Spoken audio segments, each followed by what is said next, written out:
So I'm cutting out rice, I'm cutting out carbohydrates, I'm cutting out this, and I'm cutting out water, and I'm cutting out sugar. And next thing you know, after 2 weeks, you can't sustain it and you're back eating like you used to. It's the start of the new year. So let's have a conversation on how we can eat well. Nutritious meals which are good for our bodies and can also meet whatever goals, health goals that we have for ourselves this year. To help us have this conversation, I am thrilled to have in the studios the senior dietitian, UG Hospital, a member of the Ghana Dietetics and Nutrition Association, Mr. Maxwell Bisala Konlan. Hello, sir. Yeah. You're welcome to the show. Yeah, thank you, and Happy New Year. Many happy returns. Yeah. I'm glad you're wearing green. Green is the color of good health, isn't it? Yeah, it is. Yeah. So, it's the start of the new year, and I was telling you that I've already had chocolates and a scone. I like scones. But you say it's not too late for me. Yeah, well, I mean, having chocolate is not a problem. It depends on how you go about it. If that chocolate once a while now becomes a craving, then that is where the issue is. Okay. Yes, yes. Now, you know, during the festive season, a lot of people eat all sorts of things that they actually sometimes ordinarily wouldn't eat. Yesterday, during our finance conversation, our finance expert told us that there is happy spending, where people, because they are happy, spend so much. I also know that there is happy eating. Yeah. When people are happy or even sad eating, people are experiencing whatever high emotions, happy or sad, tend to eat a lot, crave sugar, crave chocolates, crave, fizzy drinks and such. We have just come out of Christmas, and a lot of us are guilty of doing this. It's the start of the new year. What can we do so that we don't suffer for all the bad eating that we did? Yeah, all right. So basically, it's always a common trend. You have people, mostly after Christmas, they're coming to the hospital. Their sugars are up there. People are gaining weight, cholesterol is going up. Just as you said, when it's in the festive season, it means that there's more food, and people will typically put dieting aside and tend to eat more. And so when you come out of a festive season, it is important that you work to clean the system so that the excesses that you had during the festive season, you begin to work to kind of clean the body. And one of the things you would like to do is to ensure that, if there are any activity that you can do to help you burn the calories, then you practice that. A lot of churches are going to start their 21 days. Fasting. Yes, yeah. So 21-day fasting is always in January. Yes. Most churches will start their fasting beginning the dietitians in the church advise the pastors. Of course, of course. And I happen to be with the Apostolic Church Ghana. Oh, I'm joining you. You want to take advantage of some of these things because fasting is one of the ways to naturally detox your body. It's a period where you are telling the body that, okay, it's enough. Let me just rest you. Like an overused car that you want to rest the car so that the body can heal itself. Remember that any bite of food will give you energy, but you are likely to be, associated with a waste that comes from the food. Okay. So please, take part of fasting this year in your church. It's a nice way to start from, and the exercises that you have built up, you'll be able to burn it. But you know the problem with fasting, though? Yeah. Some people will fast 6 to 6, and at 6 o'clock, they will eat to make up for the meals that they missed. So they have a very large meal. Yeah. First, they will break it with, something light, like morikoko and bananas and so on. But you bet that the fufu and abenkwan that will follow will make up for all the meals that they missed. Yeah. How do you properly fast? Yeah, so that you don't end up with more complications, than you did before. All right. So that's basically mostly the problem. When you are fasting, you have to do it right. Fasting and breaking the fast and eating a heavy meal is cost 90. You are going to still end up with that excess calories that you wanted to burn. So when you are in a fasting and you are breaking, mostly you wouldn't want to start with a heavy meal at once. So you start with a lighter meal. So that's why some people will start with cuckoo, but we always advise that you start with a fruit. Basically, you want to avoid acidic fruits because it can give you a tummy upset, especially for those with stomach ulcer. So you can go for a non-acidic fruit to start your break of fast. It could be banana, it could be watermelon, your coconut water. If it's the porridges, you can start light, and then later you eat your heavy meal. But when you are eating, it is not that you are going to eat replace what you missed. When you do that, it does not work. You end up gaining more weight. So it's very important that after break of fast, you ensure that you are not overeating to cover for the period that you miss for the eating. Yeah. Since we are still on the topic of fasting, how about those who fast till 10 a.m. or some people fast till 12 p.m.? Is that really beneficial to you if you are hoping to use the fast as a natural detox? Well, so the best way of fasting to ensure that you are losing weight is the 6 to 6 p.m. kind of fast. However, we also appreciate that not everybody is able to do 6 to 6 p.m., 6 a.m. to 6 p.m. because there may be medical conditions like probably stomach ulcer. Some people are not used to calorie restriction. So when you ask them not to eat, it may be quite very difficult for them. So if you are that kind of person, maybe a midday fast would do. Mostly 10 a.m. is too early for you to be able to burn any fat. At least 2 p.m. would be a good start. So you can fast in the morning and break at 2 p.m., have your meal, and then still make sure that your lunch and your supper is controlled throughout the day. You do not want to overeat to cover for what you lost or what you did not eat. When you do that, it will not work. Okay. Yeah. All right. So that's for those who are fasting. Yes. Especially those who belong to the Apostolic Church and other all Christian, the churches, a lot of the churches. Other churches who have rolled out their January fast plan, and it totally makes sense to me now why that fast is always in January, the 21-day fast. But on to people who are not fasting or looking to fast. Yes. It's the start of the new year, and I see a lot of ads on Instagram with a lot of cleansing adverts. Juice cleanse, intermittent fasting cleanse, water diet, no calorie diet. There are a lot of diets out there, and oftentimes they seem like, well, this can help me and I'm going to do it. From a dietitian point of view, which of these diets would you recommend? Or do we need to go on any diet at all? Yeah, it's basically important to go on a healthy eating, especially if your 2023 was that bad. Because for some people, they struggle with their health because of their eating habit. Yeah. Most of the health problems in the hospital, almost more than 70% are diet associated. And what kills more people these days is the stroke, the CVAs. When you go to our bigger hospitals, even in my facility at Legon, that is what is killing more people. And when you dig deeper, you realize that diet is always a risk factor. So it is very, very important to make sure that this 2024, you make sure your diet is quite healthy. Now, when it comes to, dieting, there are several options available, but you want to choose a diet that is sustainable over the long term. Yeah. So you have someone saying that I'm going to do just water diet for 1 month. I mean, that is not healthy and safe. It is not right to do that. I had a patient at the hospital recently who starved herself for 30 days. What? Yes. For her, it wasn't about health. It was in quest for spiritual power. So she was doing fasting. She would do dry intermittent fasting 3 days and come back and do some fruit. She almost died. But thank God for our team, we're able to stabilize her. And she's doing quite well. So you want to choose a diet that is healthy, that is based on science.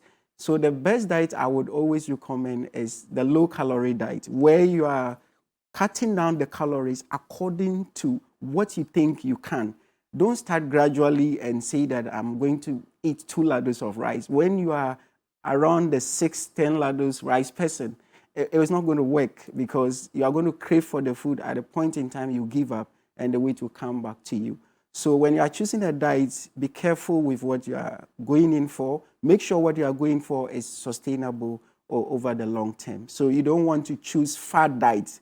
The fad diets are diets that promises very good results, but in the shortest possible time, but you may not be able to sustain. And some of those diets may lead you with health complications later in life. You don't want to do that this 2024. So when I hear people say they are going on low-calorie diets, usually they mean no calorie diets. And while I know that even out, if you don't go out of your way to eat kinky or banku, there's still calories in the other things and fruits and stuff we eat. So keto diets became very popular at some point where people were denying themselves of carbohydrates completely. And the results were really fast, really fast. Now, one of my friends who went on these keto diets, who attests to it, she did it for her wedding. So she was trying to fit into a dress. And she had no intention of staying that slim. She just wanted to look very slim on her wedding day. She tells me that after the keto diet, when she got back to whatever, she experienced some changes in her body. Like she got sick. So she actually got sick. She got a fever. She was sick. And then she experienced a lot of loose skin. So her skin became very flabby. And when she went back to eating, she struggled a bit because she said she felt like her body was rejecting the food or something. What, from your experience, one, are keto diets, for example, a good way to go? And if they are, how can you ensure that you don't suffer these things that she suffered after her diet? Yeah, so there's no doubt that keto diet gives you a very good results when it comes to weight loss. You can lose close to about 20 kilos in 2 months on keto diet. That's a lot. Yes. So it's actually classified as one of the fad diets in the sense that the results that you get, it's an illegal means to weight loss. We have legal ways of making money. We have illegal ways of also making money. In the same manner, when you use keto diet, that is not the right channel. So you lose the weight all right, but it comes with consequences. Everybody differs. So some people respond to it in a very, the body will reject it, like your friend's case. There are others who are fine. But on long term, there are other complications that you may be exposed to. So it's advisable that if we only use keto during certain situations, when you have an epilepsy, there's a condition where you have seizures, we use keto diet to stabilize those patients. But even that is under the care of a specialized dietitian or other medical team who are monitoring. And then, for instance, once a while, if you have a target like she wanted to fit in her wedding dress, we can use it on a short term to get you to achieve that aim. But after that, you should be moving back to your usual diet and using the usual calorie control portions instead of staying on it on long term. So I wouldn't advise keto on a long term. I only use it for a purpose. And when you are trying to use that, you should be guided. You can't do that alone. And then when there are issues, the person who is monitoring, whether a dietitian or doctor, will be able to advise as to what to do. So it should not be used on long term because you will not be able to sustain. And mostly when you stop and you start eating carbohydrate again, your body readjusts. And because you have been away from carbs, the body craves for it. So it's more like a hungry lion who has just waken up from bed, hungry and waiting to eat. Yes. So you end up gaining all that weight back. And so what is the point losing weight and gaining it in the next 2 months? So you should always choose something that is sustainable. So there's something called modified keto diet, where you eat carb, but it's just maybe one of your meals. So you can decide that you cut your carb by 50%. So you take 50% of your diet will be carbohydrate, or maybe 25. At least that one you still have some carbohydrate, and you still be able to lose weight. Is that also the low-calorie diet? Yes, it's part of the low-calorie diet. But this time, depending on the low-calorie diet, had several percentages of carbohydrates you can use. So somebody can say, okay, low-calorie, I'm doing 50% carb. Let's say 25% fat and 20% protein. But for the one that you are purposely reducing the carbs, you can cut the carbs further to, like, let's say 40% or 30%. But even that, it depends on your medical condition, the medications you are on, and you need to be guided. I use that for my weight loss patients, and it works very perfectly. And what happens about that is that they're able to sustain because it's easy to do. You said weight loss patients. Yes. What does that mean? So I have people who, assess my services in an attempt to lose weight. But why are you calling them patients? Yes. So, obesity is a disease. Okay, so it's for people who are obese. Yes, people who are obese. Clinically obese. Clinically obese patients. Okay. Yeah. So for me, anybody who is obese, it's a patient. There are times we also call them clients. But sometimes, depending on the situation, because they may have other medical conditions. Yeah, because obesity comes with other medical conditions. Medical conditions. But of course, if the person is healthy, the person becomes more of a client than a patient. Let's talk about people who try to go on low-calorie diets and say they want to eat more organic foods. Now, I could never stop eating carbohydrates. Well, maybe I can, but but I love my carbohydrates. I mean, I'm a girl. I eat kinky for breakfast, okay? So, but then I also work out, and I do a lot of weightlifting and CrossFit. So I will eat my carbohydrates. But I was told once that in eating carbohydrates, I should try to eat more organic carbohydrates. And so the recommendation was eat kenke, eat banku, eat yam, don't eat the processed ones like rice or spaghetti or noodles and, the fancy ones. And so, and I mean, I'm all for kenke. I can eat kenke every day of the year. So I started doing that, okay? I don't know whether that was a way to go or not. But for people like me who would want to eat their carbohydrates but would want to go more organic, what are your recommendations for that? Yeah, so in this case, I believe that organic, in this case, you are referring to the unprocessed carbohydrates, the complex yes. That is the best way to go. So I think what you are doing, it's great. That's why I was telling you that I think you are doing well over the past few years. Oh my I've God. seen you, you've always been like that. Stop it. And it's good, So I think that it's always important to work out. So the balance of working out helps. And you can't avoid carbohydrate. I can't also avoid carbohydrate. It is not possible. A Ghanaian who says he wants to go off carbohydrate, you will be deceiving yourself. Because this is the food we have been used to for the past years when you were born.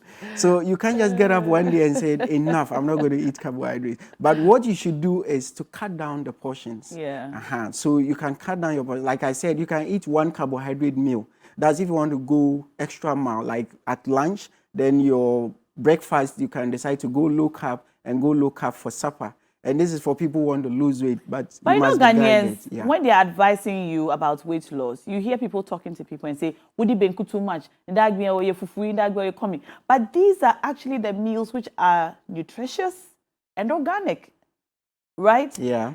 For some reason, people think that if you eat rice and spaghetti, then, you're eating well. But these are processed carbohydrates. And they actually take longer to break down. Unlike the kinky, which is organic and it's very nutritious. And you can even get otinshinu from it. You know otinshinu? Yeah. No, I have no idea. No, when you boil the kinky and take the kinky out, the water. Okay. It has medicinal purposes. It does. So, I agree with you. Yeah. So I grew up in a household. Well, I grew up in Teshin, and there are a lot of kinky sellers. So my mother would send us with a flask to the kinky seller's house for the otinshinu. And so we drank that almost every morning for, I don't know, my mother said it was medicinal, but we always drank it. And so, kinky is, this is a kinky advocacy, kinky advocacy minute. But kinky is great and I'm glad you agree. Yeah. But let's talk about people who also, who we don't tend to talk about a lot when we talk about dieting. People who want to gain weight. So there are people who are underweight, some clinically underweight, and are unable to gain weight. Do you have any clinical remedies for people like that? Yes. So, I mean, actually gaining weight is more easier than Don't we know that? Yeah, it is more easier. But sometimes it does not work because with weight gain, there's a limit to your genetics. Because some people have, based on their genes, they're from a family of slim people. And so you can go to a certain extent, you can't see yourself, bloating up to a certain stage because you'll be limited by the genes. So for such people, there are two things. Either they are more active than the amount of food they are eating, or probably there is a condition that is causing them to lose weight, or they are not eating well. Okay. For most of the clients that I've seen who wants to gain weight, one of the things I could always realize is that they eat less than 3 times. So you have someone eating one meal because he's busy. So he gets up, he's very busy, he's not hungry. He's done that for a very long time, and the body has gotten used to it. So the best thing to always do is that if you want to gain weight, you increase the number of meals. So we advise your 3 main meals, your breakfast, your lunch, and supper. But does everybody gain weight from eating? Because I have some very skinny friends who eat so much, but they don't gain any weight from all that eating. They say that one day, all of the weight will come from all this food you're they're not gaining any weight. So I guess metabolisms will play a role. Yeah, genetics. But when you say they are not gaining weight, it could be based on the person's perception. Maybe he has a certain target weight he wants to, but nobody would eat more and not gain a certain amount of weight. Just that there's a limit to your genetic makeup. So maybe they have gained, but according to them, the target they set for themselves, they feel they have not met it. And the society will push you. And you are slim, why don't you put on weight and all that? And so we adore people who gain weight. That is the time people think you are living well, your husband is taking care of you, your wife is taking care of you and all that, you know. But it is also, it is only for people who have to gain. For the obese people, I find it very, very weird that Ghanaians actually adore obesity, you know. And it's one of the things we need to educate people out there that obesity, it's not something that should be adored. So it is easy. You just increase your number of meals if you want to gain weight. Have snacks in between. The best snacks are the dairy products like the yogurt. I mean, talk about milk. You know, so in this case, there are no limitations. But in what about biscuits and cake and nkati cake? Well, so you can gain weight from that, but don't use junk foods to gain weight. You may gain the weight, but you end up sick. Yes, having other issues. Your cholesterol may go up. You know, so what's the point gaining weight and having high cholesterol? So you want to gain weight by eating the right foods. It's just about increasing your food portions to meet up with your activity and your metabolism. So once you put in about 3 snacks in between with your main meals, that's 6 meals. It may not necessarily have to be heavy meals. The heavy meals can just be 3, and then the other 3 snacks will come in. And that helps you to put up the weight. But remember that there's a limit to your genetics. So when you don't get to be like somebody, you don't have to get worried about it and still feel that you have not achieved your target. Any little, gain, it's important. All right. I think we should activate the phone lines now. You can call us if you have any questions for our dietitian about your weight, if you want to gain weight or lose weight, or you want to go on some kind of a cleanse at the start of the new year. He'll answer all your questions. We're going to display the phone numbers on the screen now, and you can call us. Also, this morning, you can win some money on cash out. Dial *439#. That's how you make some money on the show today. *439# and cash out with us. *439#. Select option 2, that's TV3, and follow the prompts and win up to 2,000 Ghana cedis. I'm trying to decide whether I'll give you 1,000 or 2,000 today. So dial and be one of our lucky winners this morning. We're having a conversation on diet. Now, let's talk about our fried foods, okay?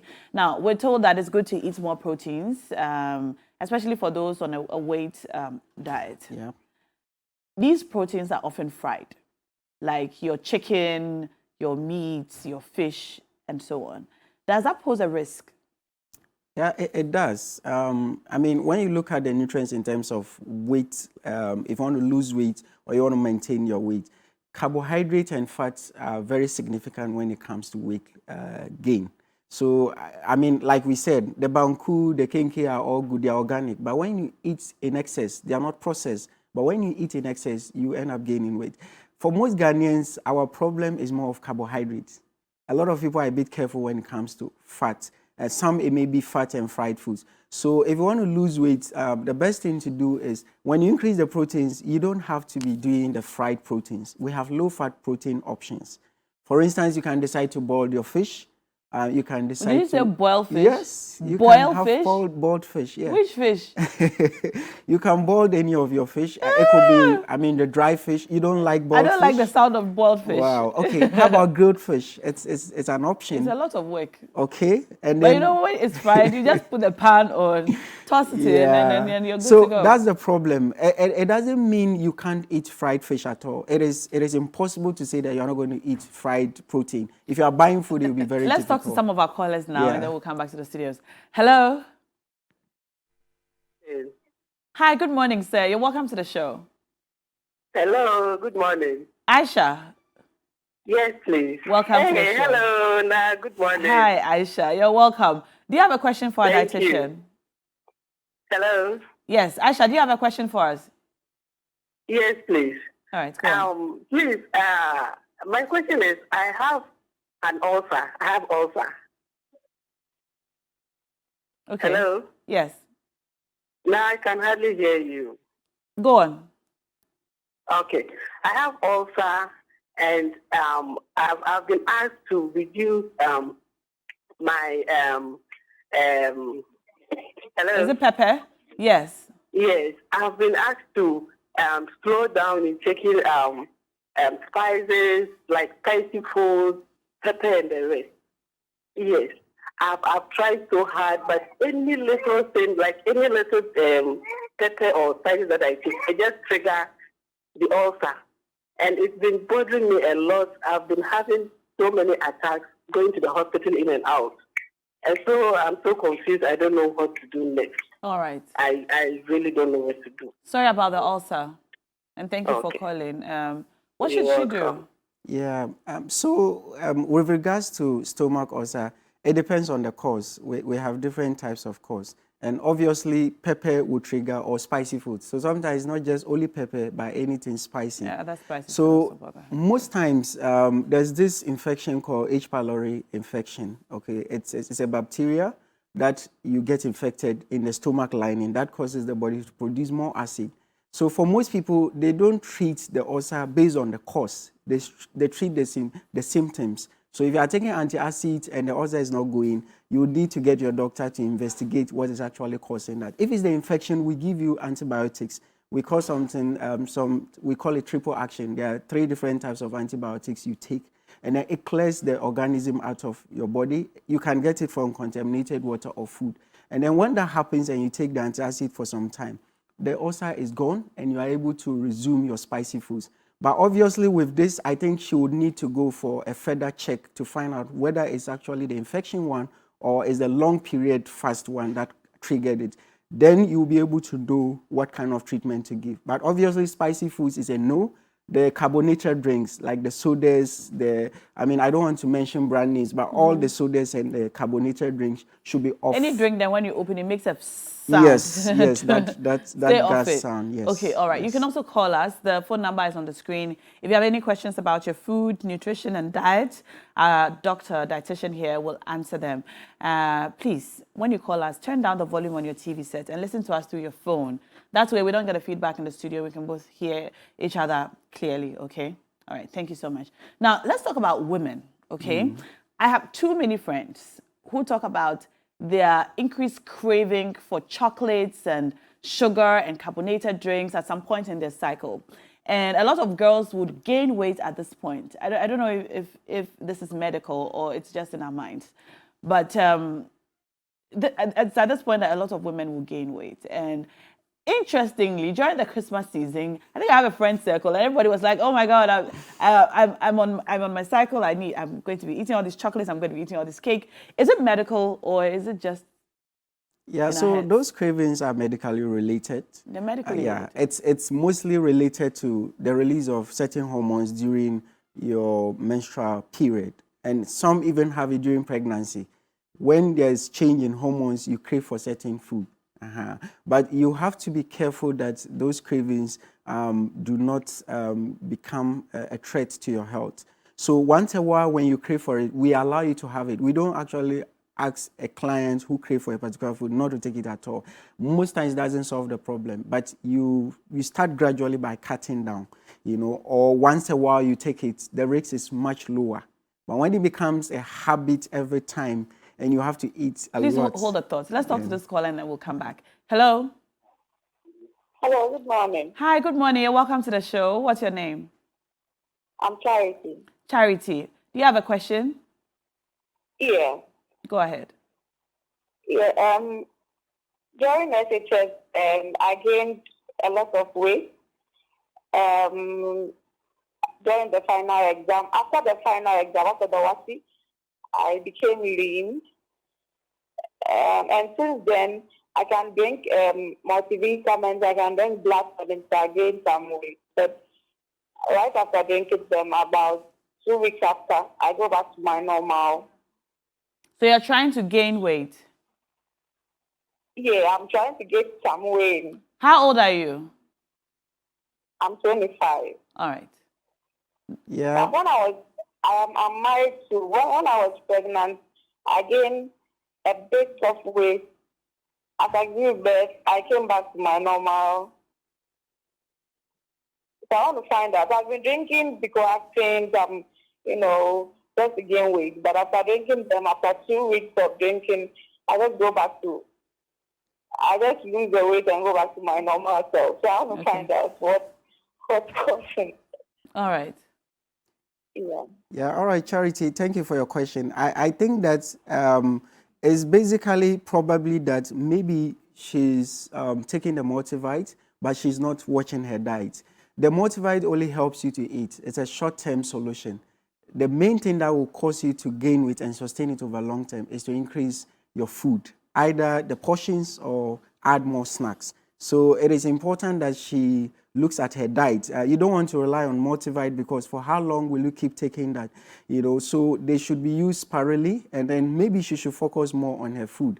I would want you to probably try to eat more and have more snacks. And I think by doing that, if she's able to have 6 meals a day, even if it's smaller meals with time, she'll be able to gain the weight that she wants. All right, we've got our final caller on now. Hello. Hello.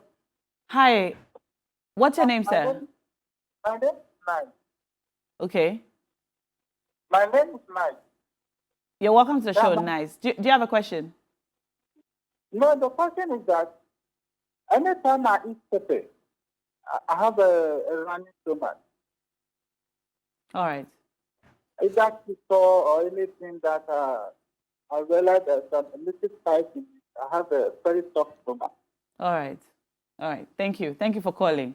When he eats pepper, he gets a running stomach. Yeah, so that actually happens. There's something we call pepper-induced diarrhea. So there are people whose GIT gets irritated. Your stomach, the stomach that is responsible for the digestion and absorption of the food. So the stomach lining, some people's, their stomach lining gets irritated when you take pepper. This does not work for everybody. There are some who take it and they don't have any problem. I can drink a bottle of pepper. Of course. And so if you find out that you are that type, the best thing is to reduce your pepper intake. Okay. And that solves your problem. Yeah. All right. So he's not sick? No, it's not sickness. Just reduce your pepper intake. Reduce your pepper. If that doesn't work, you probably just want to avoid it as well. But sometimes it's quite difficult. So you want to reduce it. And then that will reduce the symptoms and prevent the diarrhea. Before we end our conversation, let's touch on fruits and vegetables. There are people who take to eating fruits and vegetables as a way of eating healthy or of losing weight. Now, while we know that fruits and vegetables are healthy and nutritious, is that the way to go? Yes. I mean, if you want to lose weight, fruit and vegetables are the things that you need to look at. And I would even advise the people out there that this 2024, let's set New Year resolutions based on our diet. You see that people set resolutions. I want to build a house. I want to buy my dream car and all that. Marry. But yes, I want to marry. And, so many resolutions in terms of success to their self-actualization. But resolutions about health is missing. But remember that it is your health that will help you meet those targets. Your health is your wealth. Yes, health is wealth. So let's add New Year resolutions. So this year, try to eat more fruit and vegetables. That should be one of your resolutions because it helps. So one of the things you want to do is that every day you want to take fruit. And you should write your resolutions down and make it a point that at any point in time, when you eat your food, by the end of the day, you should have some fruit. And that is very important. Another resolution I would like to encourage people out there to do is please go for a medical checkup. You can't imagine how many times some people take their car for servicing. In 2023, you never did any lab tests. And you are walking about. Meanwhile, you are servicing your car. But people often don't know what to do. When you say, okay, go for medical checkup. So what should I do? I should go to a lab and say I want to do a checkup. So you can just walk into any hospital. Okay. Talk to a doctor that you want to do medical exam. He will ask you about your medical history and select some important lab tests or routine tests that we normally do. Some of them, cholesterol, sugar, at least your BP. Most of the things when detected early can be prevented. So I want us to people should try and make it as part of their health resolutions in this 2024 to go for a medical exam. All right. Yeah, and also think about eating well because like you rightly said, health is wealth. You don't want to eat anyhow. You want to work on your exercise. We are always sitting down. So get targets to be able to exercise. And once you do all that, I think that you have a massive and a healthy 2024. Amen. And then that will help you to improve upon your New health. Year's resolutions. We are eating well, we're working out, we're drinking water, staying hydrated, looking good, and go and do a health medical checkup at the hospital. It's very important. This has been an interesting conversation. I've enjoyed it. And Thank thank you for having me. Yes. I'm glad I'm here. Thank you. Thank you so much. If you enjoyed our conversation, thank you for tuning in. For some of you who sent in questions, I couldn't ask some of your questions, but a lot of them were also answered in our conversation, and so you forgive me. I've been talking to Maxwell Bisalakonlan. He's a senior dietitian at UG Hospital and a member of the Ghana Dietetics and Nutrition Association.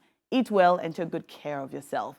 Soon, we're going to cash out. So if you haven't dialed *439#, you want to do so now and win some money to start the month of January. Also, join us this Sunday, the 7th of January, here at the premises of TV3 for the grand finale of Mentor. Talent is going to be on display. All our contestants are ready to show us something amazing. Each of the finalists will come on stage and give us a show that we will never forget. They are going to win the bragging rights as a winner of Mentor, some good cash and prizes from our sponsors. So you want to come here to the studios and be part of this incredible experience with our finalists here on Mentor. Don't forget to be present here in the studios. We want you to come here. You can watch on TV, but come here on 7th of January, Sunday. We are starting at 7 p.m. prompt. So come early and be seated before 7 so you can join the live studio audience. Also, you can keep voting for your favorite contestant by dialing *713*13#, or you can download the TV3 Reality app on Google Play Store or on the App Store and vote for your favorite delegate. Stay tuned. You watch TV3 New Day. When we come back, we'll talk to Phyla 2, or a rep from Phyla 2's camp, watching live the cookathon happening in Tamale, an attempt to break the longest cooking marathon by an individual, the record currently in the world. Stay tuned. We'll be right back.